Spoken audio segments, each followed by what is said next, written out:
Okay, magandang hapon sa lahat. Magandang hapon po sa lahat.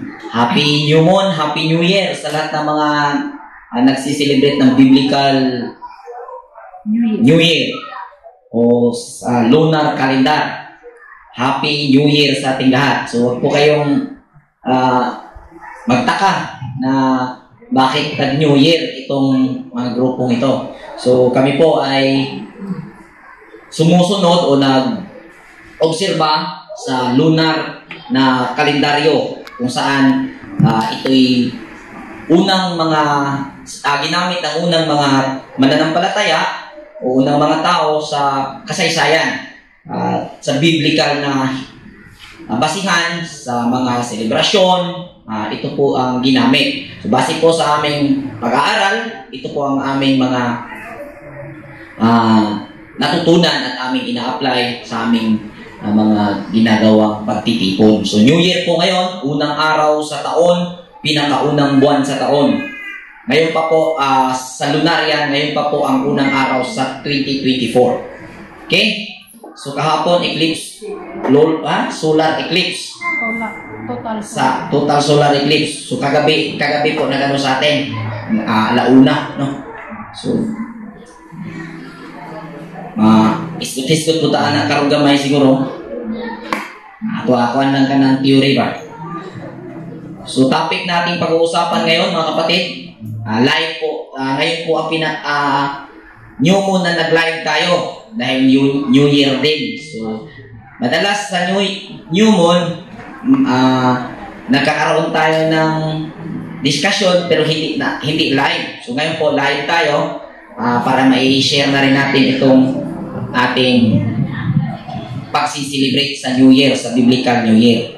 So, sa lahat ng manonood, welcome po kayo mga kapatid sa nandyan sa FB at sa lahat ng makapanood nito. Magandang hapon at binabati namin ang lahat ng Happy New Year. Happy New Year! Happy New Moon sa lahat. Okay, so simulan po natin ang ating topic sa hapong ito. Yun po mga kapatid, religion versus spirituality. So, marami po ang nagsasabi pag nagipit na sa argumento dyan sa debate, lalo pa tingin niya lugi na kanyang reason, sabihin niya, hindi naman nagtayo ng relihiyon si Kristo, hindi naman nagtayo ng relihiyon si Muhammad, di ba? Hindi naman nagtayo ng relihiyon si Abraham, hindi naman nagtayo ng relihiyon ng mga propeta. Kaya po mga kapatid, yan po ang ating pag-uusapan sa hapong ito at ating pong babaybayin ang mga posibleng ano ang nangyari. So, tingnan po natin. So, ito po, ilalatag natin. So, ganito po yan. So, pagka sinabing religion, sumasamba sa Diyos. No? Pagka spirituality, hinikayat ang pakikiisa sa Diyos. No? At sa reliyon, ang Diyos ay nasa labas mo. Nasa labas mo at common na itinuturo ng mga reliyon, nasa langit, sa likod ng alapaap. Yan po. Kaya may kanta, balay ko sa langit, nagasidlak-sidlak, luyo sa panganod. No, ganun po, itinuturo. Simpleng mind condition yung mga kabataan na ang langit ay nasa likod ng alapaap. So sa spirituality naman, ang Diyos ay nasa loob mo. So, nasyang langit. Magkaiba po yung nasa langit at nasyang langit. Amin po ba? So, pangatlo, pag pinaghiwalay ang mga taong may iba't ibang paniniwala. Yan po ang itinuro ng reliyon. Dahil pagka nasa reliyon ka, ituturo sa iyo ng iyong pinuno o sa inyong leader na hindi ang iyong kapatid sa laman ang tunay na iyong makakasama sa habang buhay. Ang iyong kapatid sa simbahan. Amin po ba? Hindi po tayo pwedeng i-deny ganitong statement natin dahil mismo ako ang sinabihan din ng aking pastor noon. Naging membro din ako ng maraming sekta sa relihiyong Kristiyano sa ilang taon? Mga 20 years plus, 30 years. O, 20 plus years. So, ganun po. So, sa spirituality naman, pinagkakaisa ang mga tao, anuman ang kanilang paniniwala, kultura o lahi. So, pag reliyon, hinihiwalay. Sa spirituality, anuman ang kulay mo, anuman ang kultura mo, pinag-iisa. Yun. So, pang-apat, nagtuturo sa mga tao na matakot sa impyerno. So, ang reliyon ay nagtuturo na may impyerno at natatakot o tinatakot ang mga membro nito. Na kung hindi ka sasamba sa Diyos na nasa langit, impyerno ang tutunguhan mo. Yan po. Sa spirituality naman, nagtuturo sa mga tao na lumikha ng langit sa lupa. Sa spirituality, ulitin ko, nagtuturo sa mga tao na lumikha ng langit sa lupa. So, panglima, batay sa takot at paghihigpit, yung batayan. Kinukulong ng reliyon, tinatakot ng reliyon na pag lumagpas siya sa doktrina na itinuro ng kaniyang leader, ay impyerno bagsak niya. Kaya, batay sa takot at paghihigpit. Wala namang problema na may takot ka at may paghihigpit.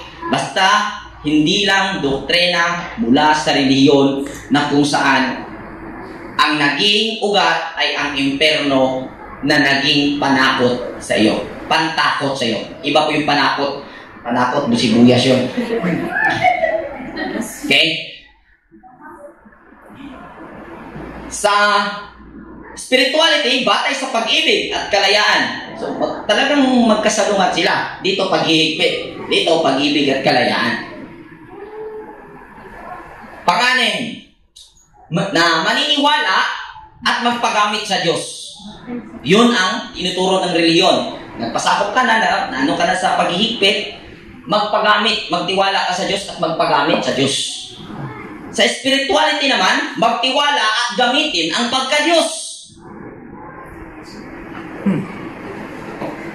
Pangpito, umaasa na bubuhayin muli at matanggap ang buhay na walang hanggan sa pisikal na katayuan. Muling bubuhayin ang katawang lupa na ito. Yun ang itinuturo ng reliyon pagdating daw ni Kristo. Spirituality, naniniwala sa muling pagkakatawang tao. Parehas lang, Brother Rui. Tingnan natin mamaya kung parehas na yan. So, ang gagawin natin mga kapatid, dahil biblical base po tayo, ito ang sa relihiyon, lahat ng mga pamamarang ito na nakita natin na tinuro ng relihiyon ay nagmula sa Biblia. Sa mga naniniwala sa Biblia o ang Biblia ang naging dahilan ng pagtayo ng relihiyon, lahat ng ito ay batay sa Biblia. Amen po ba? So ang gagawin po natin, tingnan po natin ngayon at ating i-analisa kung talaga nga ba na ito ay batay sa Biblia kung gamitin ang analisasyon. At ganoon din ang spirituality nating nakita. Kung alin dito ang naka-align sa Biblia. Amen po ba? Amen. So isa-isahin po natin yan na tingnan. So hindi ko na dinamihan ng verses dahil sa lahat ng mga may atensyon o sabihin na natin nagtuon ng pansin, Brother Nathaniel, sa usaping Biblia, pagka ano po sila sa Biblia, sila yung naghahanap. So, hinikayat ko ang makapanood nito na kung hindi ninyo makita sa Biblia ang aking mga sinasabi, ay wag nyo lang pansinin to. Okay ha? Sinadya kong hindi ilagay yung ibang mga verses dito habang tatalakayin natin ito para kayo naman ang maghanap. Dahil kung ilagay ko, sabi, mawawalan na rin kayo ng gana dahil hindi na kayo ang naghukay. Umukay din kayo, ha? Para makita mo tabay ba? Okay, so, next. Ang Diyos ay makapangyarihan. Yan yung pagkakakilala sa pagsamba, sa relihiyon, ang pamamarang na kanilang itinuro batay sa kanilang doktrina, no? Ang Diyos ay makapangyarihan. Which is, ganun din tayo. Ganun din ang spirituality. Ang Diyos ay makapangyarihan. Dahil maraming passage sa Biblia na makita ang ganung pagkasulat. Pero magkaroon po ng iba't ibang pagkakaunawa ang pagkakaintindi doon sa makapangyarihan. So, sa reliyon, pag sinabi makapangyarihan ang Diyos, fantasya ang nakakabit po doon. Na kung saan, gugustuhin ng Diyos na maging ano ka bro, umigas. Ano yung umigas sa Tagalog? Langgam. Gusto ng Diyos na maging langgam ka, in a twinkling in an eye, mangyari daw. Ganun kapangyarihan ang Diyos na ipinakilala ng relihiyon sa tao. Sino namang taong hindi matatakot? Kung gugustuhin ng Diyos na maging langgam ka. Kaya daw, nagtimpi lang ang Diyos sa ating mga pagkakasala. Dahil ang pabulaklak na mga pagtuturo ng mga nasa reliyon, kung ang Diyos daw ay walang pag-ibig, Brother Nathan, ay wala na tayong lahat ngayon. Ginawa na tayong palaka o ano pa. Dahil siya'y napakapangyarihan. Sa spirituality, ang Diyos ay ang pagkamatuwid na sistema na pinapairal ng puwersa at panahon. Yan po ang ating napag-aralan dito sa Torah Community.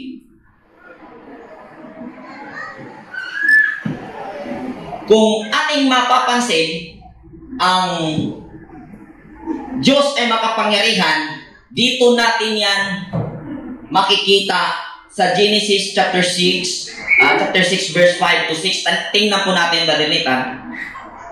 At nakita ng Panginoon na mabigat ang kasamaan ng tao sa lupa. At ang buong haka ng mga pag-iisip ng kanyang puso ay pawang masama lamang na parati. At nagsisi ang Panginoon na kanyang nilalang ang tao sa lupa at nalumbay sa kanyang puso. Unsang pagkahitabua, Brother Nathan, nga gamhanan man kuno kayo ning Dios sa Kristiyano, wa man siya masayod nga ang tao mahimo man daing dautan sa umaabot nga mga adlaw.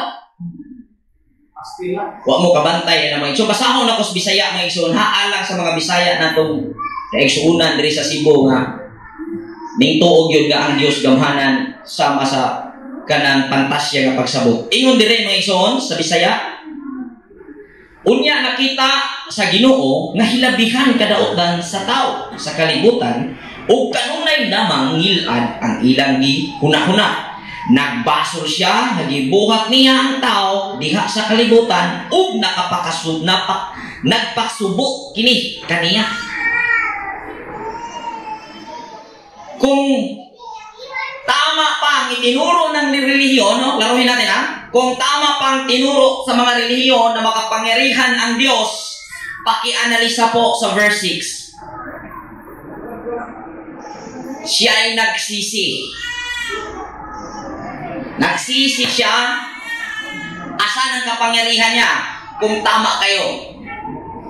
Nagpapahiwatig ang kanyang pagsisisi ay hindi niya alam ang mangyayari sa hinaharap at ang magiging gagawin ng tao ay hindi niya kayang pigilan. Amin po ba?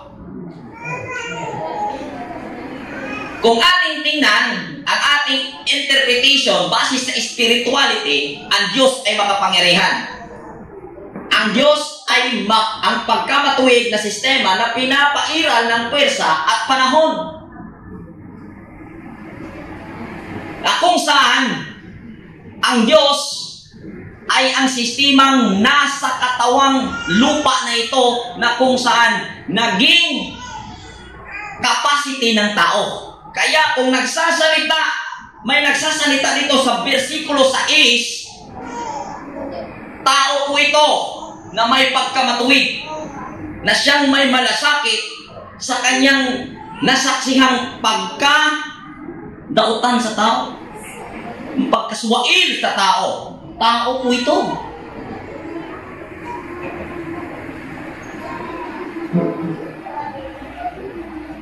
Amen po ba? Kaya, hindi po mali ang pagkakakilala sa spirituality at biblical po ang kanilang basihan na sistema nga na pinapairal ng puwersa at panahon. Ang nasabing Diyos na kinikilala na makapangyarihan sa lahat. Ayon sa Roma, dahil sa gusto ng tao sa pagsamba ng kanilang hilig sa laman, ay pinabayaan sila ng Diyos. Di ba? At ang referensya po niyan, mga kapatid, kung mamayot ako sa kalaki, minaw mong lalaki, ay pamayot yun. Kining sa kalaki, pag mamayot kuno na, unya, magsigi-sigi ba? Madugay, matakda na. Kung sinita po, pagka isang lalaki ay nagpagamit sa bakla, may mga maraming instances na yung laking nagpagamit sa bakla ay naging bakla rin kalaunan. Kung kaya, yung sistema na pagkamatuwid ay hinayaan ang gusto ng tao. Dahil tumugma sa sinabi ni Apostol Pablo sa Roma 1. Di ba po? Sandan ka. Bisyo. Ano po natin ang referensya? Na kung saan ikaw nakikinig ngayon, ikaw mismo ang magpapatunay na totoong sinasabi ko. Kung willing kang unawain ang sinasabi ko. Ano po ba? Sa bisyo, sa simula, yung sigarilyo napakapait, lipong-lipong pa ka. Amen? Kasi naman hilig suway pa na bako. Suway tambako, pero kay aron inong ulitaw. Natuon kog susigarilyo, aron inom nga ulitaw. Miinom kog tuba o bino, aron mo bilib sila pag-ayo. Animan ka na. Gara-gara ang isinugdanan ng bisyo na nakapaulipon sa tao. Pirmirong sigarilyo, lipong-lipong mo rin. Ako di ay, suway ko na. Suway ka na. Lipong-lipong. Kadugayan. Malipong na magandi ka sigarilyo. Gitugyan ka sa Diyos sa kaalputan. Naging sistema ng tinanggap ng sistema ang ninanais mo. At pagdating ng araw, siyang magiging sanhi ng paghihirap mo. Kaya ang Diyos, hindi po ang pantasya na katulad ng pagkakaunawa ng mga taong nasa loob ng reliyon. Ang Diyos ay ang sistema na nasa bawat isa bilang capacity mo ngayon, capacity ko ngayon, na kung saan, kung ano ang iyong ipapraktis sa buhay, hahayaan ka niya. Sa simula, mahirapan ka. Pero pag naiano mo na, naisali mo na, mahihirapan kang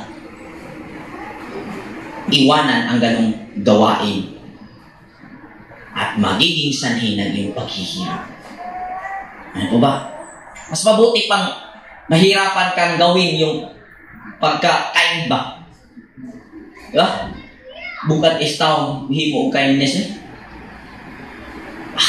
Tanaw niya kansi. Loge ko eh. Tanaw galing niya patas. Di ni maayo. Yahaya niya, pabinipisyo siya, kung ikago. Ngunit ang gusto. Exodo 34:14. Sapagkat hindi ka sasamba sa ibang Diyos, sapagkat ang Panginoon na ang pangalan ay mapanibughuin ng Diyos. Amen. Ingon dire sa mga taga-tudlo sa relihiyon, dong preach, bisan kuno sa imong pagsuroy-suroy, magbantay ka. Kaysa diyang mukuot kasi imong sinsiyo, iyag mahulog diha, unya na tungod sa santos, inagpunit imo nakasala kas Dios. Pagkabugua ang Dios. Di kuno ka magkumpiyansa may so nani kuno ni. Kumusuroy ka na kay sinsiyos bulsa, inagpunit o inagpuot mo di matuyo, mahog ang sinsiyo piso makaron. Nya tan-aw nimo diha na kuno simbahan nga na iribulto, inagpunit nimo di kuno ka mo anak. Kay ang Dios abuguan anak mo ka. Tinuod na kawali ng ison. Saksi ka na nung precha ay ko pakawawi kung asti. Ikaw dili. Wala ba? Tinuod na nga tuluy. Basta siguro Roy nag-abot sa ninyo siguro may mag-utos siguro sa kay mo gyud sinsiyo dapat may sa trayo nito. Tinuod daw iso di na binuwa. Hulog piso. Tagalogi natin. Pagka ang turo ng reliyon, dahil ang Diyos ay mapanibuguin, ganito po yung turo ng reliyon. Extreme tong reliyon na napasukan kasi namin. Pagka sa iyong pagsuroy-suroy, ano ba yun? Pagpasyal. Pamamasyal mo. Di rin may iwasan na may barya ka sa bulsa. Pag bunot mo ngayon ng kung ano yung binunot mo, nahulog. Pagka nahulog dun sa lupa, dapat ka daw na maging aware sa paligid mo kung ano ang nandyan. Iba ka raw, pagka pupulutin mo yung barya na nahulog, ay nakasintro ang iyong noo dyan sa rebulto na kung saan may simbahan dyan sa pinasyalan mong lugar. At pag pinulot mo yon, naninibugho ang Diyos dahil sumasamba ka sa rebulto, pagkabuguan yun. Di ba? Kaya daw mga kapatid, pagka may rebulto dyan, at may nahulog kang barya, dahil ang Diyos ay mapanibuhin, yun yung bisis, pupulutin mo yung barya, pero nakaganon ka. Nakatalikod. Squat. Dahil ang Diyos na iyong pinaglingkuran ay Diyos na mapanibuguin. Pastilan. Ingong pa ni Rudy Rakasa, kung ang Diyos ninyo mo'y gamhanan, usang hitaboa nga mga bugho man siya na siya man kay haon.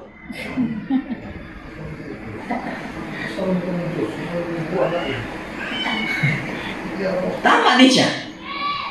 Kaya may mali na hindi basta-bastang mali, talagang maling-mali ang pagkakakilala ng reliyon sa Diyos na pinapasamba nila sa tao.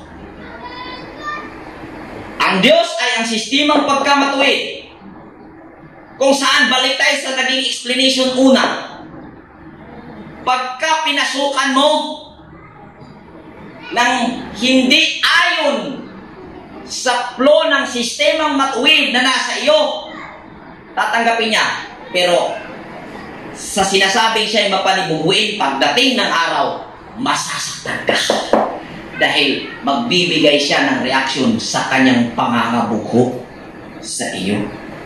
Dahil sambahin mo siya. Sundan mo ang sistemang matuwid na pinapairan ng puwersa sa pagkatao mo. Yan po ang spirituality, kung ano ang Diyos. Exodo 32, versikulo 11 hanggang 14. At dumalangin si Moises sa Panginoon niyang Diyos at sinabi, Panginoon, bakit ang iyong pag-iinit ay ipinagpag-aalab mo laban sa iyong bayan, na iyong inilabas sa lupain ng Ehipto sa pamamagitan ng dakilang kapangyarihan at ng makapangyarihang kamay? Bakit sasalitain ng mga Ehipsyo na sasabihin dahil sa kasamaan, inilabas sila upang patayin sila sa mga bundok at upang lipunin sila sa balat ng lupa? Iurong mo ang iyong mabangis na pag-iinit at pagsisihan mo ang kasamaang ito laban sa iyong bayan.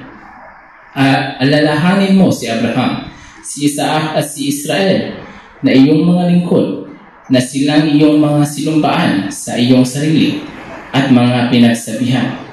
Aking pararamihin ang inyong binhi na gaya ng mga bituin sa langit. At lahat ng lupain ito na aking sinalita ay aking ibibigay sa iyong binhi. At kanilang mamanahin mapagkailanman. At pinagsisihan ng Panginoon ang kasamaan na kaniyang sinabing kaniyang gagawin sa kaniyang bayan. Kabantay mo ito, medyo? Ingnan Moises ang Diyos nga inusuli ang imong ginuna-una nga dautan batok sa katawhan nga imong giluwas gikan sa Ehipto. Sabi niya, pagsisihan mo yung mga balak na iyong lilipulin ang bayan na iyong pinalaya mula sa pagkalipin sa Ehipto. Kita mo? Bandang dulo, sabi, pinagsisihan ng Diyos ang kanyang planong gagawin sa Ehipto. Patay ka ng imong Diyos, ugwa pa sumisis, disquido. Kabantay ka no? Nakabantay na kaon sa binuang nga gibutang diha sa Biblia nga pagpanabot na itungod aning Diyos. Ingon kay gamhanan kuno kaayo. Wa gani siya kahibaw nga mosimba di ay gribulto ang mga Israelita panahon na dihang giluwas gikan sa kaulipnan sa Ehipto. Biruin mo, pinayuhan ng tao si Moses. Amin ko ba? Buti na lang nakinig ang Diyos. Nagsisi ang Diyos. Ibig sabihin, napansin ni Moses, mali ang Diyos sa kanyang maging desisyon sa hinaharap. Tama ba, Brother Alban? Mali! Di ba? Kaya kung ipipilit ninyo na ang Diyos ay separate ninyo o separate sa tao, magiging bobo ang Diyos ninyo. Amin po ba? Pero kung tatanggapin ninyo ang spirituality na pangunawa na ang Diyos ay sistemang matuwid na nakakabit sa bawat isa sa atin, maiintindihan mo kung ano ang nangyari habang isinalaysay ang Exodus chapter 32 verse 11 to 14. Nangyari yun sa pagkatao mismo ni Moses. Walang Diyos na nagsasalita mula sa langit. Ang pagkamatuwid na sistema ang nangusap sa loob niya at ang kanyang nagiging balak na iwan ang Israel at pabayaan ang kanyang pinagsisihan. Sabot ka daw? Maunay kalahian, ha? Ito yung pagkakaiba sa spirituality at religion. Ang religion, nagtuturo ng Diyos ay makapangyarihan, nasabi nila, mabasa sa Biblia, ngunit hindi naman mauunawaan yung sinasabi nila na mula na sa Biblia at yun ang ipakaintindi ng mga taong sumulat sa Biblia. Kaya yun, itong pangunawang spirituality ang ating nakikita na siyang nag-uuga sa Biblia kung saan ito ang paniniwala ni Moses, siyang naging dahilan ng kanyang pagsulat at hindi nauunawaan ng mga taong nasa relihiyon. Amen ba? Next.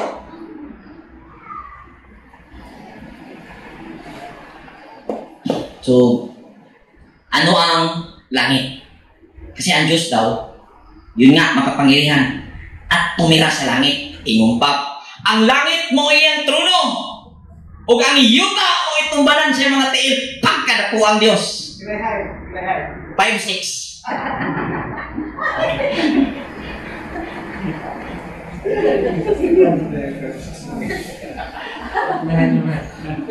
Taas pa ba ito?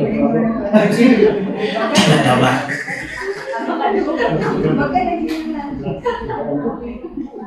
Ang langit, ang trono ng Diyos, at ang lupa, ang lalagyan ng kanyang mga tiil. Biruin mo mga kapatid.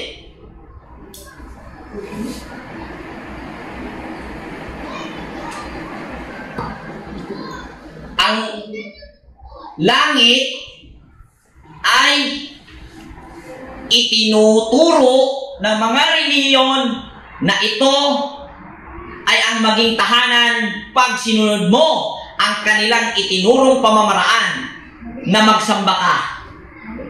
Bible study? Every week? Wednesday service? Ano ba yun, sir?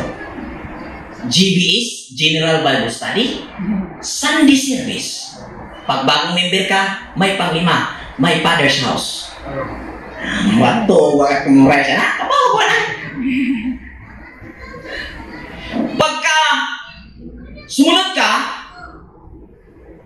sa ganong itinuturo, langit daw ang iyong tahanan. Ginto ay naroon.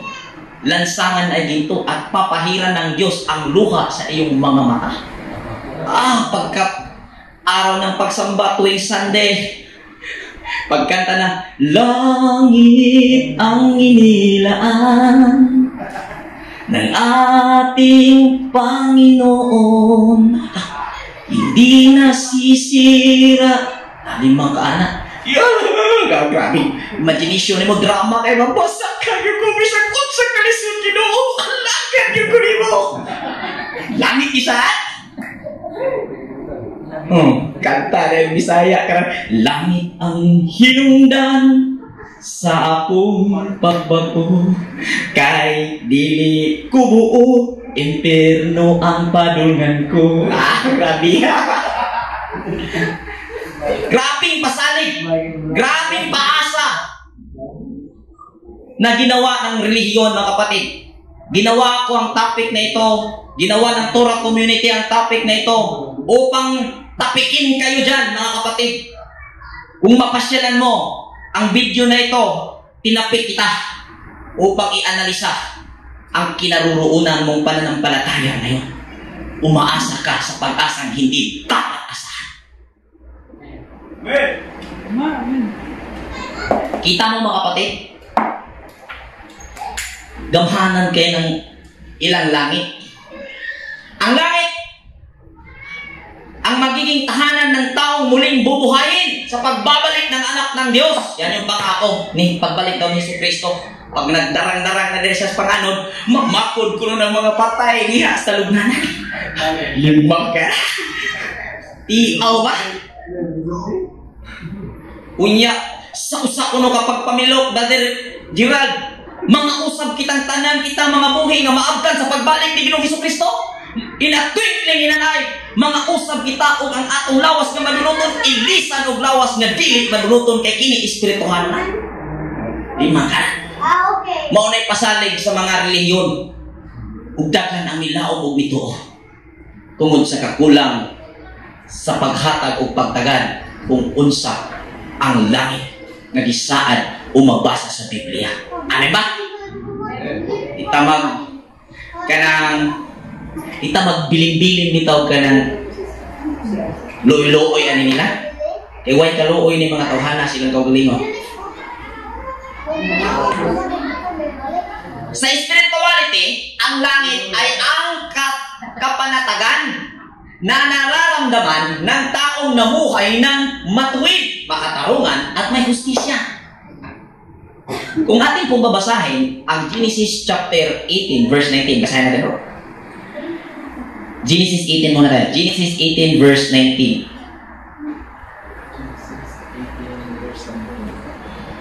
Genesis 18 verse 19. Sapagkat siya ay aking kilala upang siya ay magutos sa kaniyang mga anak at sa kaniyang sangbahayan pagkamatay niya, na maingatan nila ang daan ng Panginoon, na gumawa ng kabanalan at kahatulan upang padatnin ng Panginoon kay Abraham ang kanyang ipinangako tungkol sa kanya. Okay. Yun po yung sinabi ng Panginoon kay Amang Abraham. Basahin natin sa Bisaya version.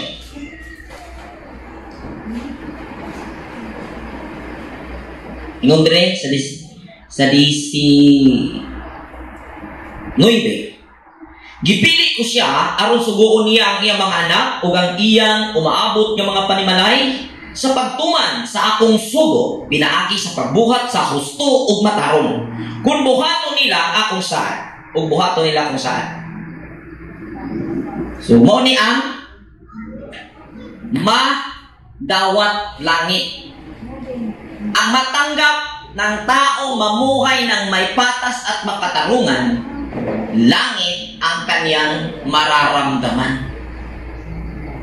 Ano ba? Langit ang kanyang mararamdaman.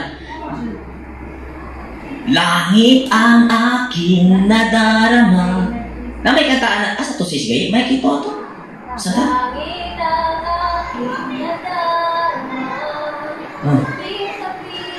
Narama na yun, ha? Yung sang na nila. Sabi niya, langit ang aking nadarama sa tuwing kapiling ka. Tapos, bakit kailangan mo pang pumunta sa langit na kung saan pagkapiling mo si Kristo, nadarama mo ang langit? Niluluko ka yata ng pastor mo. Ibig sabihin, ang langit ay estado po ng pandama. Amen. Amen.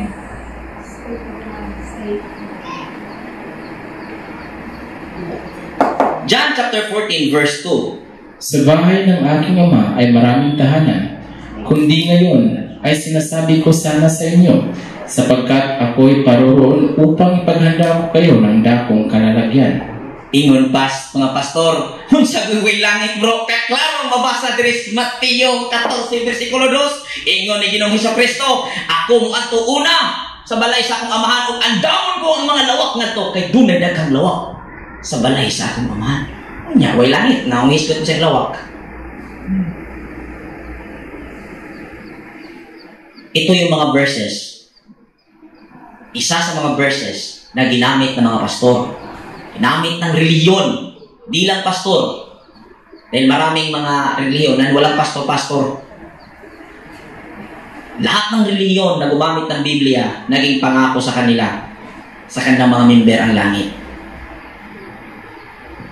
Na kung saan gamit ang nabasa sa Biblia at pinagdugtong-dugtong at naging ipinangako sa kanilang mga membro.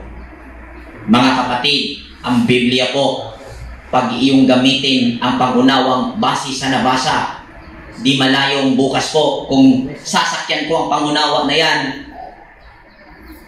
papayag ka ba? Ukitin mo ang iyong mata. Dahil nakasulat sa Mateo, kung ang iyong kanang mata ang maging sanhi ng iyong pagkakasala at ikay mapunta sa impyerno, mas mabuti pang maging bulag ka nang pumunta ka sa langit. Ingon pa sa Roma, ingon ni Apostol Pablo, ang tanang tao nakasalaog na kamsan sa himaya, nganong wa pa man mo nangabuta.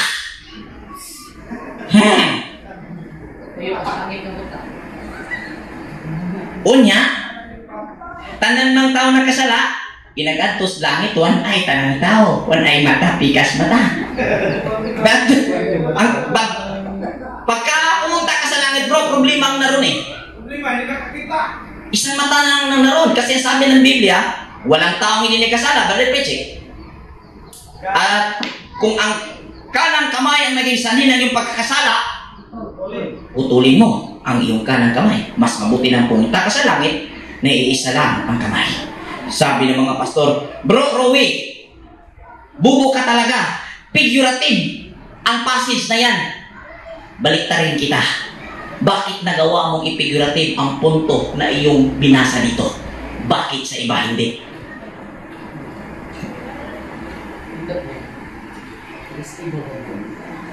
Ganun po kapatid. So, ang PWD area.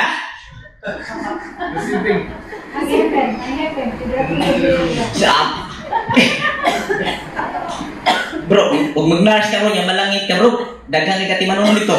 Kaya nagsaka dito. Gatagilid na lang. Wala yung pikas kamot. Ako, bahala na mag bro. Putol ko sa kamot para makari lang yung langit. Kaya, kung wapa ko ka putol sa kamot ako bro. Bigay ko malangit. Daghang kang surgery hulon dito. Ha? Glorified body? Unya, kung sa akong taning ingon rin, mas maayo pa mo ato kas langit, nga buta na. Wala sila nagsilabot ng duha. Glorified body, ang iilis, pero man may kung ilisan yung mata. Kaya naman tayo lawas, pero ba? Imong asa may mata. Mao lagi nagkasungi lagi ng Biblia lagi. Paano i-reconcile yan? Kung ang pangniwala o ang pangunawa ng relihiyon ang ating ilalakad, hindi matapos ang debate. Tama kami! Sabi ng ibang relihiyon, tama rin kami! Dahil parehas na hindi tumama.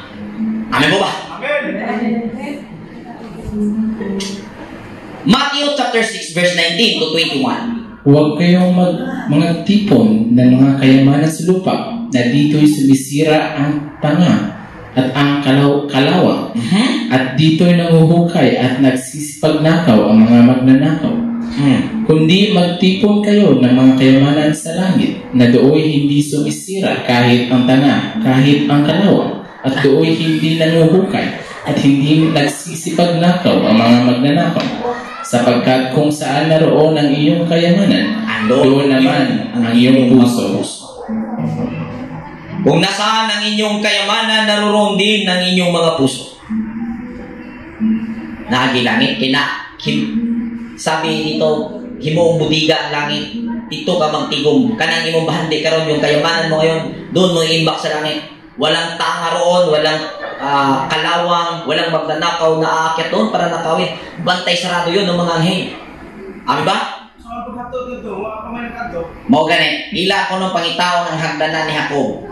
Kabiyansa ka bro, naslay lusotan na. Kato rin nagdamgo sa Jacob, kita niya sa kanao kag anghel. Usban pa ni Nathaniel. Ingon siya, Daniel ba panang Jesus? Ingon siya, di ako sa kataong putli sa Israel. Tuong siya Jesus. Bingon dahil sa Ginoong Jesus. Ito o balang kanako, kay gisulti na ako, ang imong kahintang sa wala pa ko igmore.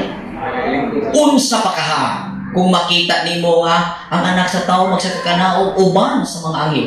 Sa kakanaog bro, nakihagdan. Pangitao ng hagdan, o kanan nimong bahandi, isakas langit. Sa kakuyang kababaan. 5-6 naman. Ha? Mau na yung problema lagi. Mau ka ng Biblia, kung ato yung pasumuhan ng Biblia, sumala sa pagsabot ng ilatag sa relihiyon, pasti lang yung nakuha ang problema.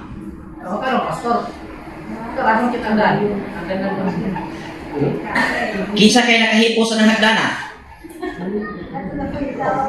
Bitaw, mga ison, malabo pa sa hindi klaro. Madilin pa sa alikitran, malabo pa sa hindi klaro yung batayan ng relihiyon at kanilang mga argumento tungkol sa langit. Wala pong langit gaya ng ipinangako ng relihiyon. Ang langit ay ang estado ng pandama ng tao kapag nagawa niya ang iniutos na maging pamumuhay sa mga anak ni Abraham. Kung ipamumuhay mo ang patas at makatarungan bilang utos ng Ama na binilin kay Abraham, langit ang iyong madarama. Amen. Salmo 16, versikulo 11. Iyong ituturo sa akin ang landas ng buhay. Nasa iyong harapan ang kapuspusan ng kagalakan. Sa iyong kanan ay may mga kasayahan magpakailanman. Amen. So, kung mamuhay tayo na may pagnanais na sundin ang patas at makatarungan, mangyari ang sinabi sa Salmo 16:11. Kaya, pagkarelihiyon, ang langit ay lugar na kung saan literal na lugar na mapupuntahan ng mga ililigtas ni Kristo. Ang spirituality, ang langit, ay kapanatagan ng taong namuhay ng may patas at makatarungan na pamamaraan. Gusto mo makapunta ng langit? Pamuhay mo ang patas at makatarungan. Be kind. Amen. Next. Ano ang impyerno? Pusetos langit. So ang impyerno ay isang lugar para sa mga masasamang muling bubuhayin para magdusa. Sabi ng mga pastor, parehas lang ang reward ng Diyos sa tao. Buhay na walang hanggan din ang inyong matatanggap mga masasama. Pero puro pagdurusa dahil sa impyerno ang inyong direksyon. At roon may mga uod na hindi namamatay. 7 times 7 times yung init. Yung grabe yung init. At yung uod daw na naroon sa impyerno, pag hinila mo, naputol, naging 2. Pero tanong ni Brother Anseng, kung totoo yung impyerno, kinsa kuno'y tigpangahoy ng anghel, kapoy na kayo kaway paong-paong.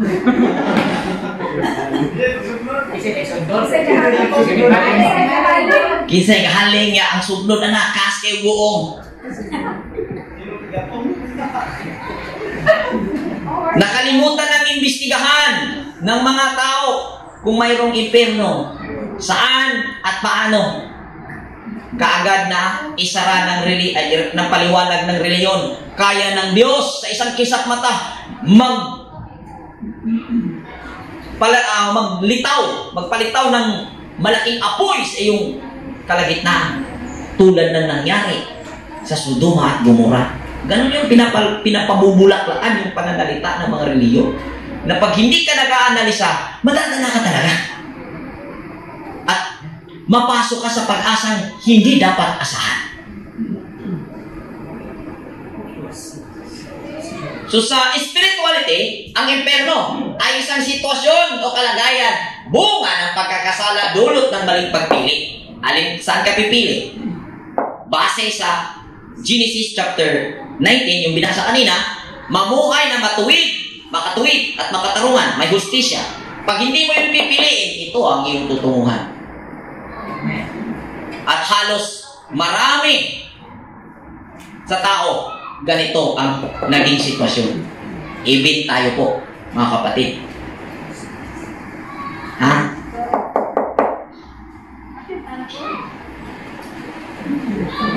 Mabitaw na nga natay mga milasmas na ika, impyerno. Damay milasma. Sunog si impyerno. So, ang impyerno hindi literal na lugar tulad ng pananakot ng mga nagtuturo ng mga tao na nasa reliyon. Bakit ka sumasamba? Paano ng tao? Basin pa, pagkuhan ba? Kaluyan ta sa Ginoo, bisag dautan ta. Mabunsad daw. Kita mga ginustong kasing-kasing. Manang ng tao, simbatag pa nagsahoy. Ato sa gahinan ng Diyos, gamay higayon. Nahimuot po siya na ito, magpasalamat ng taba. Kaluiluoy po din tao. Ay nag-abot dito, walihan dayos, pastor, ospare, o kinsa mga ministro, hilang. Kinuha ko sa iluwa yung tao ko. Kung tagaan ko ni mo, kay kayo na magalagat ko ni mo. Diba? Magpagamit sa Diyos. Mateo 13:47 hanggang 50. Tulad din naman ang kaharian ng langit sa isang lambat na inihulog sa dagat na nakahuli ng sari-saring isda, na nang mapuno ay hinila nila sa pampang, at sila ay nagsiupo at tinipon sa mga sisidlan ang mabubuti, datapwat itinatapon ang masasama. Gayon din ang mangyayari sa katapusan ng sanlibutan. Lalabas ang mga anghel at ihihiwalay ang masasama sa matutuwid, at sila ay igagatong sa kalan ng apoy. Diyan na nga ang pagtangis at ang pangangalit ng mga ngipin. Amen. So klaro kay diri mga igsoon, ang title palang daan diri sa gihisgutan sa babaw, ingon riyo, ang sambingay mahitungod sa baling. Sambingay magani, ano literalon magsabot. Ang titulo sa itaas, ang parabola. Ibig sabihin, ang ekspresyon ng pagkasulat dito ay metapora. Bakit mo ituturo into literal interpretation? Ganyan po tayo, nalimlang sa relihiyong ating pinasukan. Hindi po literal. Tituluyan, si Jesus mismo ang nagsulat Parabola po ito. Parables. Ibig sabihin, metaphor. Tama ba bro? Kailangan mong pag-aralan kung ano ang mga katumbas ng mga salitang ginamit dito. Nang sa gayon, maipaunawa mo sa tao kung ano ang pinakabuod ng kanyang mensahe. Next, Marcos 9, versikulo 43. At kung ang kamay mo ay makapagpapatiso sa iyo, ay putulin mo. Tara, gawas na. Mabuti pa sa iyo ang pumasok sa buhay na pingkaw, kaysa may dalawang kamay kung mapasa ang impyerno, sa apoy na hindi mapapatay. Buti pasabot, tanang ni atos impyerno, kumplito lawas. Ang may atos langit, pura kungkol. Wala may tao karon. Gamay na dyan kay malangit. Kungkol na malangit. Problema ka! Ginatuan din. Parang ikaw, distibo.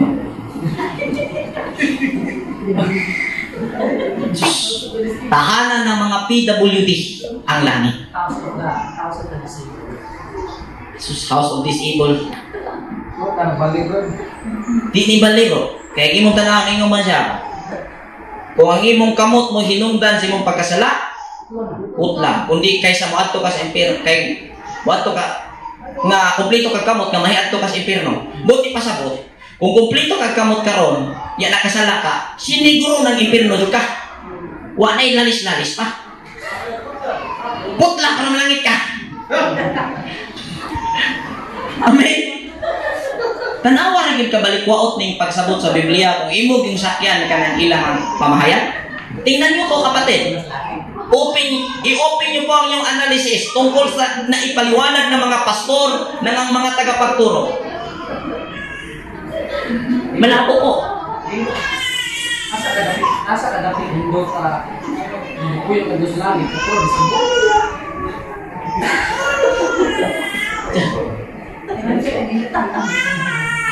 Lisod.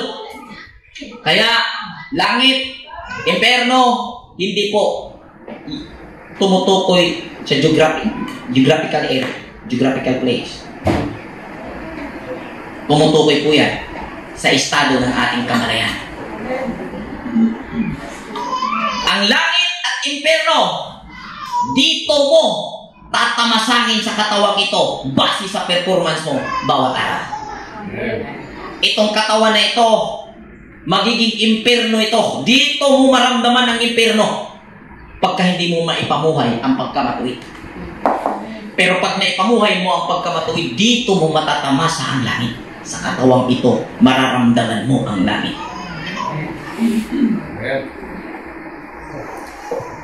Di natapailan na mga igsoon. Tagbaw tagpangitag langit, di kita malangit kaya wag yun langit. Mangita kaswa lisod kayo. Mura kag nangita kag dagom diha sa kakugnan. May pa siguro napay chance pa kita. Suki na. Genesis chapter 3. Ang ahas nga ay lalong tuso kaysa alinman sa mga hayop sa parang nilikha ng Panginoong Diyos. At sinabi niya sa babae, tunay bang sinabi ng Diyos, huwag kayong kakain sa alinang punong kahoy sa halamanan? At sinabi ng babae sa ahas, sa bunga ng punong kahoy sa halamanan ay makakain kami. Datapwat sa bunga ng punong kahoy na nasa gitna ng halamanan ay sinabi ng Diyos, huwag kayong kakain niyaon, ni huwag ninyong hihipuin pagka kayo'y mamamatay. At sinabi ng ahas sa babae, tunay na hindi kayo mamamatay, sapagkat talastas ng Diyos na sa araw na kayo'y kumain niyaon ay madidilat nga ang inyong mga mata at kayo'y magiging parang Diyos na nakakakilala ng mabuti at masama. Okay, stop mo na ba? Itong si Satanas, para sa kaalaman ng lahat, ito yung serpent. Ito daw yung hari-hari doon sa nasabing lake of fire. Oh. niyang linlangin si Eva, itinapon siya sa lake of fire. Doon na siya naninirahan. Basahin natin ang Job chapter 1. Kung saan nga nakatira si Satanas? Job chapter 1. May isang lalaki sa lupain ng Uz na ang pangalan ay Job. At ang lalaking niyaon ay sakdal at matuwid at natatakot sa Diyos at humihiwalay sa kasamaan. At may pinanganak sa kanya na 7 anak na lalaki at 3 anak na babae. Ang kanyang pag-aari naman ay 7,000 tupa at 3,000 kamelyo at 500 magkatuwang na baka at 500 asnong babae at isang totoong malaking sangbahayan na anupat ang lalaking ito ay siyang pinakadakila sa lahat ng mga anak ng silangan. At ang kanyang mga anak ay nagsiyaon at nagsipagdaos ng kapistahan sa bahay ng bawat isa sa kanyang kaarawan. At sila'y nangasugo at ipinatawag ang kanilang 3 kapatid na babae upang magsikain at magsiinom na kasalos nila. At nangyari ng makaraan ang mga kaarawan ng kanilang pagpipista na si Job ay nagsugo at pinapagbanal sila at bumangong maaga sa kinaumagahan at naghandog ng mga handog na susunugin ayon sa bilang nilang lahat. Sapagkat sinabi ni Job, marahil ang aking mga anak ay nagkasala at itinatakwil ang Diyos sa kanilang mga puso. Ganito ang ginawa ni Job na palagi. Isang araw nga nang ang mga anak ng Diyos ay magsisiparoon na magsiharap na sa Panginoon, na si Satanas ay naparoon din naman na kasama nila. Listen. Paminaw sa mga tumupot ng kadiyo. Asa daw si Satanas? Ingon pa sa mga relihiyon tuas impierno. O siya giandaman aning impierno. Naay explanation na natuwa sa impierno, giandaman sa impierno. Kaya si Satanas, isugba sa kroning appeal dito yung nakabot sa adlaw. Diri sa Kapitulo 1, versikulo 7, si Satanas at ang Diyos, kung ating i-analisa, ay magkasama sa isang lugar sa langit. Malayang nakakapag-akyat, papunta roon, papunta riyan, ang si Satanas. Gawas nun kay si Satanas. Malaya po si Satanas. Kaya kung ating tingnan mga kapatid, yung tungkol ni Satanas na nagsisimula na naikwento sa Biblia sa Genesis chapter 3, ay malayong-malayo po ang nakakabit na pangunawa tungkol sa kanya. Babalik po tayo sa Genesis chapter 3. O ano ang nangyari para maunawaan po natin ang impyerno.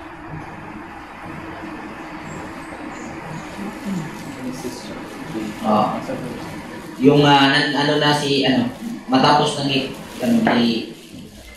tapos na kumain.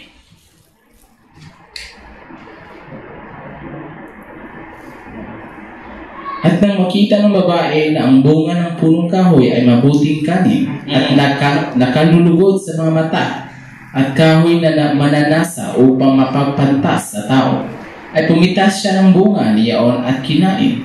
At binigyan din niya ang kanyang asawang kasama niya at ito'y kumain. At nagdilat kapuwa ang kanilang mga mata at kanilang nakilalang sila'y mga hubad at sila'y tumahi ng mga dahon ng puno ng igos at kanilang ginawang panapi. Okay. So dito, ang nasabi, kung ating balikan yung early chapter nito, nagbanta na, may warning na huwag kayong kumain.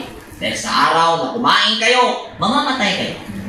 Si Satanas na maging itatapon sa impyerno ang nagsasalita na kumbinsi ang babae.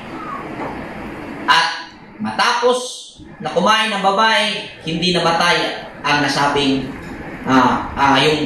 yung babae, hindi siya namatay. Literally. Kundi, ang sumunod doon ay ang paghihirap Sila yung itinakwil sa Eden, hindi na nagbigay ng magandang bunga, kailangan nilang pagpaguran. Malawak po ang ibig sabihin po noon ng usapin iyon. At tumutukoy po iyon sa impyerno. Yung kamatayan na tinutukoy dyan ay yan po ang impyerno. At yung impyerno na sinasabi ay hindi po yan mararamdaman ng tao kung siya'y wala sa katawan. Mararamdaman ng tao ang impyerno at langit, siya ay nasa katawang lupa. Dahil ang kaluluwa ay yan ang pandama ng tao kung siya ay nasa katawang lupa. Pag siya ay wala sa katawang lupa, hindi po siya ganap na tao. Ano po ba? Mas maipapaliwanag natin mamaya sa bandang dulo. Okay, next.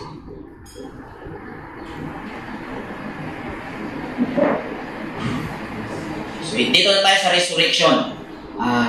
Yung pitong inano natin kanina, binersos, naka ano na po yun, naka sa ano na po yun kanina, kasali na po sa inano natin.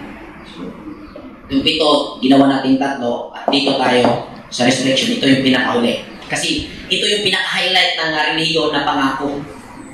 Sa relihiyon, nangako sila ng resurrection. Naniniwala na may magaganap na pagkabuhay muli pisikal.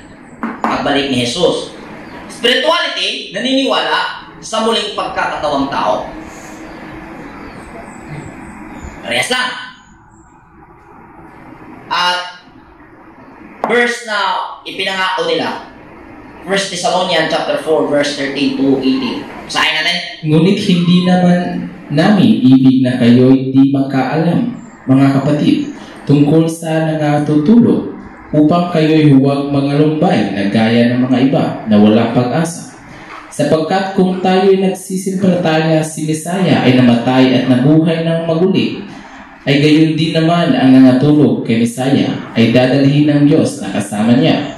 Sapagkat ito'y sinasabi namin sa inyo sa salita ng Panginoon na tayo'y nangabubuhay na nangititira hanggang sa pagparito ng Panginoon ay hindi tayo mga uuna sa anumang paraan sa nangatutulog.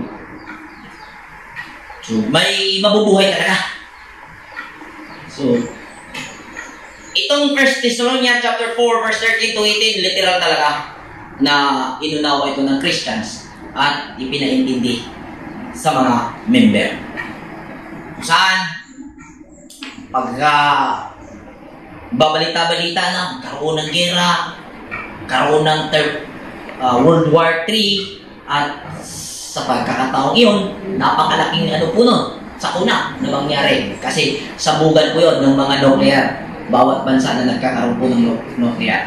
So, ang pangako, ang itinuro ng relihiyon, pagka ikaw daw ay faithful, nagsamba ka ng Wednesday service, overnight prayer, Sunday service, at nagpakabanal ka sa pananamit, mahaba yung buhok mo kung babae ka, magkakaroon ka ng pre-tribulation. Bago mangyari ang Third World War III, ikaw ay kukunin ni Kristo sa isang kisang mata. Yun yung pangako. At sa mga namatay na nasa libingan na, mga mabuhay sila kasama.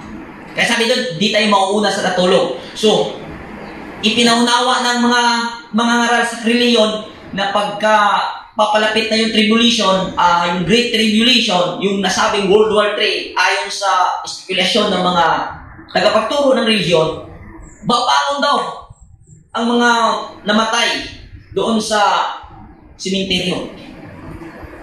At yung mga nakain doon sa dagat na naging na-digest na sa isda, bigla na nang nilitaw sa dagat, magkapakapa. Doon na sa dagat kasi mag-remit na daw yung lupa, yung dagat, mag-remit ng mga patay na katawan para sa pagbabalik ni Jesus. Ganun po yung pangunawa na ipinaunawa. No? Sa spirituality, naniniwala sa muling pagkakatawang tao. Sa umiiral na pag-aaral, ang tao ay hindi katawan. Ano ko ba? Pagka sinabing tao, sa ating pag-aaral, hindi ito pisikal na katawan. Dahil ang tao ay ang kalagayan ng kamalayan na nasa katawan. Yun yung tao. So yung muling pagkakatawang tao ay mangyayari po na ang tao na namatay, ang kanyang katawan ay magmanifest sa mga buhay. Kung saan ating mababasa sa Matthew 22 tungkol sa pagkabuhay na ipinaliwanag ni Jesus sa mga tao, dahil noon pa man ang pangakong mabuhay muli ang tao ay naging issue na ito. Kaya ngayon po ating ipapaunawa kung paano naging ipinaliwanag ito ni Jesus sa kanyang kapanahunan. At yun yung spirituality. Kasi makikita natin dito sa 22 na maano ito, hindi ito masusuportahan sa kanyang sinasabi ni Jesus. Basahin natin. Nang araw na iyon ay nagsilapit sa kanya ang mga Saduceo na nangangasabing walang pagkabuhay na maguli, at siya ay kanilang tinanong na sinasabi, Guro, sinabi ni Moises kung mamamatay na walang mga anak ang isang lalaki, ay mangasawa ang kaniyang kapatid na lalaki sa asawa niya at magkakaanak sa kaniyang kapatid na lalaki. Nagkaroon nga sa amin ng 7 magkakapatid na lalaki at nag-asawa ang panganay at namatay. At sapagkat hindi siya nagkaanak ay iniwan niya ang kaniyang asawa sa kaniyang kapatid na lalaki. Gayon din naman ang nangyari sa pangalawa at sa pangatlo hanggang sa 7. At sa kahuli-hulihan nilang lahat ay namatay ang babae. Sa pagkabuhay ng maguli, sino kayo doon sa 7 ang magiging asawa? Sapagkat siya ay naging asawa nilang lahat. Ngunit sumagot si Isaiah at sinabi sa kanila, Nagkakamali kayo sa hindi pagkaalam ng mga kasulatan, ni ng kapangyarihan man ng Diyos, sapagkat pagkabuhay ng maguli ay hindi ng mga asawa, ni mga pag-aasawahin pa, kundi gaya ng mga anghel sa langit. Okay, stop muna. Ang pagkabuhay muli, walang pag-aasawa. Dahil kung mabuhay ang pisikal na katawan, gaya ng naging argumento ng Paraseo, sino ang totoong kikilalaning asawa ng babae kung saan yung 7 magkakapatid na lalaki ay naging asawa niya lehitimo? Yung 7. Kasal, legal, ayon sa kultura. Hindi nga. Mabuhi man ka mong balik. Usawa na niyo. Bisa kay makalimot naman may among gender, bro. Kay inumas Kristo, wala may gender abot sa mga kinapon. Sino ang inyo? Wala gender. Ito ang spirituality na pangunawa. Ang muling pagkakatawang tao, yung sinabing maging matulad sila sa anghel, ay mangyari yung namatay na tao, example, mamatay ang katawang lupa ko. Itong karakteristiko, itong identity ko ay manatili sa memorya ng lahat ng tao. Amin po ba? Available ito. If may magnais dito, automatic magmanifest ako sa sitwasyon ng tao yun. Gayon po ang muling pagkakatawang tao. Gaya ngayon, kung ating itutuloy, tuloy mo yan, bro. Sabi, may sinabi dyan si Jesus. Datapwat tungkol sa pagkabuhay ng maguli ng mga patay. Hindi baga ninyo nabasa ang sinasalita ng inyong Diyos na nagsasabi, Ako ang Diyos ni Abraham at Diyos ni Isaac at ang Diyos ni Jacob. Ang Diyos ay hindi Diyos ng mga patay, kundi ng mga buhay. Okay.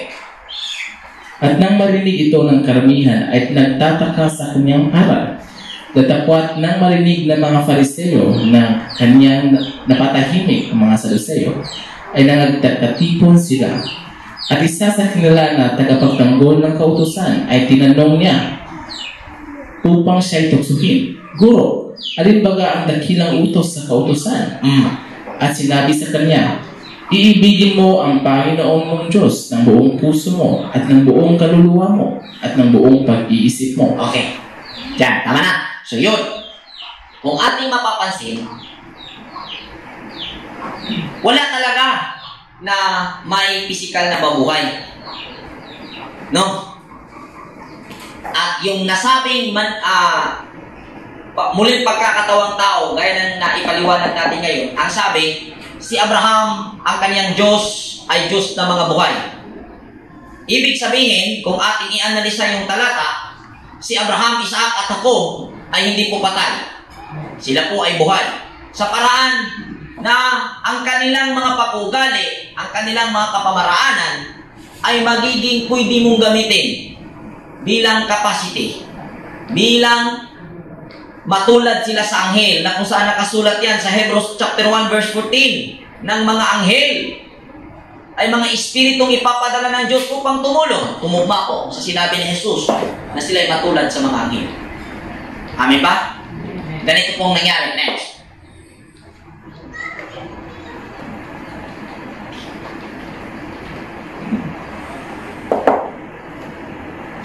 Atong hisgutan balik ang Genesis 1. Pag-usapan natin muli ang Genesis 1. Basahin natin, bro. Genesis chapter 1 verse 1 to 2. Nang pasimula ay nilikha ng Diyos ang langit at ang lupa, at ang lupa ay walang anyo at walang laman, at ang kadiliman ay sumasa ibabaw ng kalaliman, at ang Espiritu ng Diyos ay sumasa ibabaw ng tubig. Okay. Pagka ito ay binasa ng reliyon, ang mundo na kanilang ipapaintindi dito habang nabasa ito, itong nakikita ng mata mo kung kailan ito ginawa ng Diyos. Diba po? Pero sa spirituality po, ito po yung kamalayan ng bawat bata. So, in short mga kapatid, ang pamahayag ni Moses sa chapter 1, verse 1, ito po ay pagsasalaysay sa development ng every human. Ano po ba? Amen. Ito po yung pagkabuo ng bawat tao. Ito po yung pagsalaysay ni Moses kung ano yung kalagayan, kung paano na-develop yung tao. At hindi po ito tumutukoy sa nakita mong bundok, kailan nagawa itong lupa na inapakan mo, kailan nagawa itong saging na ito. Hindi po ganyan. Yan po ay tumutukoy sa kamalayan na naging aktibo sa katawang lupa ng bata o ng magiging tao. Magiging tao. Ano ba? Amen. So sa reliyon, ganito po. Ito yung tao na, palagay natin ito yung tao na nangangarap o umaasa na pagdating ng araw, makakamit sila ng buhay na walang hanggan. Ito yung mundo, literally. Sa tao na nasa reliyon, nasa mundo sila na literal na mundo. Sa spiritual, ganito po ang nangyari. So sa reincarnation, ang spirituality ay itong mga red na circle. Ano po ito? Ito po yung tao. Baga, ginanan po natin para ma-emphasize natin pag turok. So, ito mga stars na nandito, ito po yung mga taong namatay ang kanilang katawan. Pero buhay sila espiritual. Lagay natin, Abraham ito, Isaac ito, Jacob ito, patriarka, propeta, lahat na matutuwid na tao. Yan. Hindi po ito sila nasa mundo, labas. Ato na dito, kay na dito balay ni Abraham, na ato dito yung gahong, na dito yung espiritu. Wala. Ito ay ang kamalayan. Kumbaga, ito yung universe. Ito yung consciousness. Okay, ha? Ito ang buhay na tao. Kung ano ang kanyang magiging desire, dahil may sistema dito, base sa kanyang desire, align sa sistema, itong mga espiritu, mga tao, na mga buhay, ay maging ipapadala sa iyo. Example, patay na ang katawan ni Abraham sa mahabang panahon. Patay na si Moses sa mahabang panahon. Paano mo maunawaan si Moses? Yung sinulat ni Moses. Si Moses, available po siya sa loob ng iyong consciousness. Nandito po siya. Pwede mo siyang buhayin sa iyong kalagayan. Ano po ba? Dahil kung hindi mo ipapatawag ang mismong sumulat, hindi mo mauunawaan. Dahil nakapigurative ang pag-express niya. Bakit niya ginawa ang ganito? Dahil nauunawaan niya. Dahil anytime pwede mo siyang matawag. Ano po ba? Pwede ba yan? Pwede. Sa panahon ni Saul, napariwara ang buhay niya. Lumapit siya sa espiritista. Ipinatawag si Samuel dahil gusto ni Saul na makausap si Samuel. At sa puntong iyon, takot ang mga espiritista dahil sila pinagpapatay sa panahon ng mga Israelita. Dahil nakasulat sa Torah na sila'y lipulin. Ngunit, yun ay kakayahan na ating makikita na kung mayroong order na sila'y papatayin, sanhi dahil ano po nila na sila'y makakapera. Baga ginawa nilang hanap buhay. At hindi nila itinuro sa tao kung paano nila nagawa iyon nang sa gayon sila na rin mismo yung taong nangangailangan noon kung paano yung makukuha ay magagawa rin nila. Kumbaga sa madaling salita, ang mga espiritista ay nagtago ng ability kung paano makatawag ng espiritu tulad ng mga available po sa universe upang maging katulong at maging mapaganda ang buhay ng tao. Ano po ba? Kaya may mga paniniwalang umiiral sa kulturang Pilipino. Asa kang karon, lungkay ang taong ko, tabangin ang taong ko.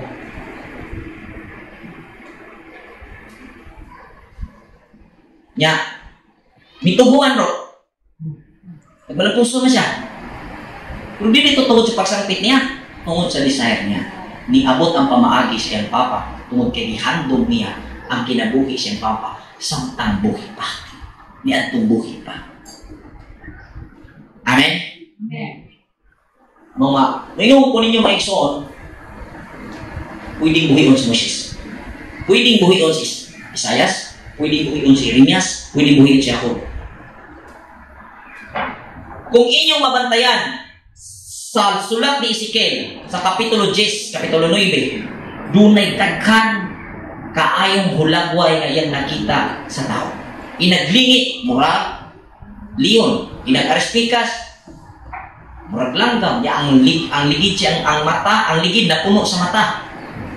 Capacity na sa tao. Kaya kung ang tao amaong mo gamit, aware siya sa capacity. Aware siya sa capacity. Kaya niya iangat ang kanyang sitwasyon. Dahil may available unlimited capacity na nakapaloob dito sa iyong consciousness. Niwala po ba kayo? Amen. Available po yan lahat. Ang tanong, pag namatay ka, ano mangyari sa'yo? O ano ang naging performance mo? Ito, makes mo yan. Another available choice ka na maidagdag sa loob ng consciousness bilang identity mo yun. Amen. Amin po ba? Amen. Naka niyo po? Amen. Dito, malabo po ito eh. Inasahan na mabuhay daw ito. At ito, mga patay, mabubuhay. Pagkamatay nila, may dagdag sila dito. At kung ating basihan, sa haba-haba na ng panahon, puno na ng kalibutan, nagkabuhi ni magbuot ni. Na hindi kita nagkana naman din. Natudugay man kita gibuhi. Igan na kayo kalibutan. Madaling salita mga kapatid, napakalabo po ang relihiyong pagtuturo tungkol sa muling pagkabuhay. Ang muling pagkakatawang tao ay realidad po na nangyayari sa bawat isa sa atin. Ito po yung example na inyo pong mapagnilayan. Habang may iniisip ka na gagawin, iniisip mo pa lang, pinaplano mo lang, may nararamdaman ka na habang nasa pagpaplano ka pa lang. Tinitingnan mo pag nangyari ito. Bakit ka nagpurso? Bakit mo gagawin? Dahil nung inisip mo pa lang, may nararamdaman ka na. Bakit? Yahweh is provider. Habang iniisip mo, nag-send na siya nito. Gaya ng ipinangako na sinabi ni Pablo sa Hebrews 1 chapter 14. Dinadala niya. Available yan. Mamatay ang kung sino mang mga magigiting na tao, nandito po yan. Kaya kung tingnan mo, ipikit mo ang iyong mata at idilat mo ang iyong tunay na mata habang nakapikit ka. Napakarami pong pamamaraan sa loob ng isipan mo. Yan po lahat ay ang mga tao. Good and bad. Marami pong pamamaraan dyan. Yan po ang mga tao na kapalibot, available bilang maging katulong mo anuman ang gawin mo. Dahil gawin mo man ang masama, He will provide. Ano po ba? Pikit mo yung mata mo. Tingnan mo yung pamamaraan. Anuman ang pamamaraan na iyong nanaisip. Available po at napakarami pong pamamaraan. Dahil napakaraming tao po ang lumipas. Wala pong bago sa ilalim ng lupa. Pag namatay ka, magiging another available choice ka dito. Ano po ba? Piliin mo lang na maging between sa langit ng mga anak na. Dalawa kasi yung anak ni Abraham. Next, conclusion.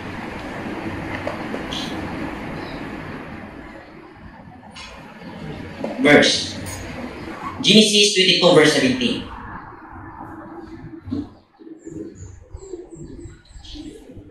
Na sa pagpapala ay pagpapalain kita, at sa pagpaparami ay pararamihin ko ang inyong mga binhi, na gaya ng mga bituin sa langit, at gaya ng mga buhangin sa baybayin ng dagat, at kakamtin ng iyong binhi ang pintuang bayan ng kaniyang mga kaaway.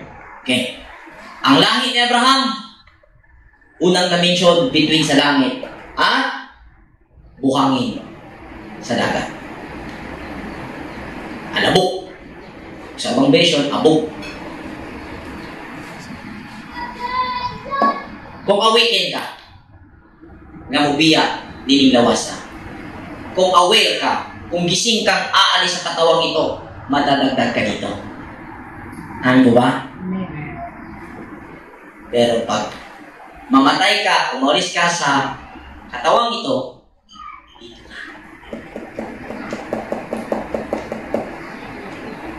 Ano ba? Pili ka lang. Maging star, maging buhangin. Kung sa relihiyon ka maniniwala, dito ka sa buhangin. Anak ka pa rin ni Abraham, walang duda. Hindi tangilaris. Pagdiri ka. Kung anak ka ni Abraham na mamatay, na dunay pagkahimugso pag-usap, may mo kang bituon sa langit. May mo kang available choice na makatag o kaginawaan, bibigay kaginawaan ng tao. Ang buwa. Nag-refer po ito sa inverno. Nag-refer po ito sa mga pangunawa na available dyan na hindi nag-success. Hindi nakakatulong at nakakabigay ng kaginhawaan. Ngunit nakakabigay ng pamamaraan upang hanapin mo ito. Pili ka lang kung ano maging kalagayan mo matapos ang journey mo sa buhay na ito. Maging dito ka o dito ka.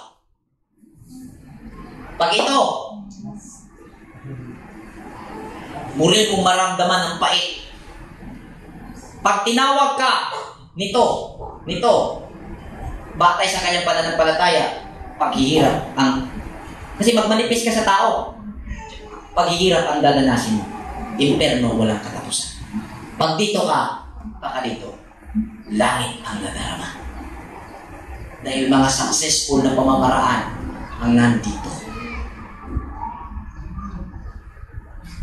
Mga successful na kaisipan.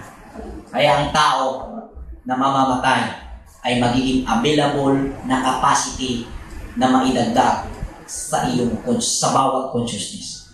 Bawat bata na isisilang sa mundo ay may kakayahan na gamitin ang lahat ng capacity at magiging aktibo at makikita niya ito sa paraang magiging dalisay ang kanyang hangarin sa kung ano ang kanyang magiging passion sa buhay. Amin po ba? Pangutana, tanong po. Baka may mag-clarify. May pangutana, pagkabuhi, pag-usap.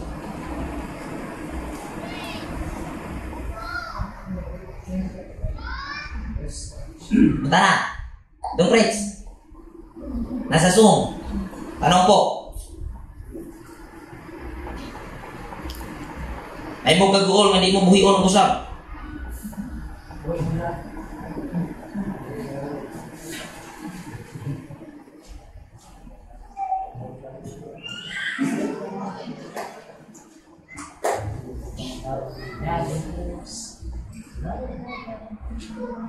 May pangutana? Mas magmahay mo na. May tanong po ba? Tingnan po yung comment. Kasi may nag-send ng question. Kung mamatay ka, magiging available version ka. Kung ano man ang naging nabuhay ng mga tao habang buhay ka ngayon, pagkatapos niyan na naisagawa mo, another version niya na available dyan sa universe. Ano ba?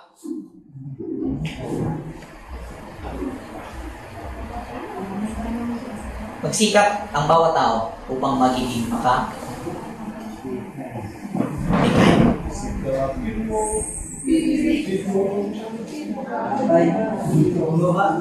nya. Wala kayong mangutana? Sigwa ko ng utana kaway nakasabot. So, daghan kayong salamat, no? Maraming salamat po sa lahat. Happy New Year, Happy New Moon sa lahat. Shalom Aleichem. Shalom.